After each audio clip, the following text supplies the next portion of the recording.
Hi, welcome to Richard Kabili YouTube channel, and for today's tutorial, I will be teaching you on how to turn on and off character hints and typing feedback on iPhone X. But first, kindly subscribe to this channel and don't forget to hit the subscribe button and the bell to notify you for the new updates. And let's start!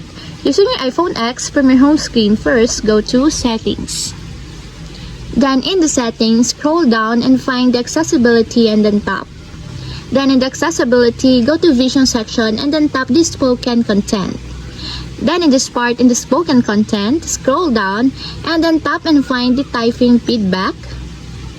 Then in this part, in the Typing Feedback, go to Character Feedback section and then tap the Character Hints. And as you will see, there's a switch button located on the side of it. Then all you have to do is just tap it to enable until it becomes green. And if you want to disable or turn off, just tap again the switch button just like this.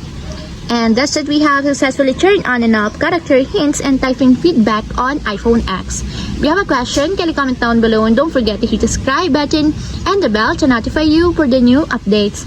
And thank you for watching!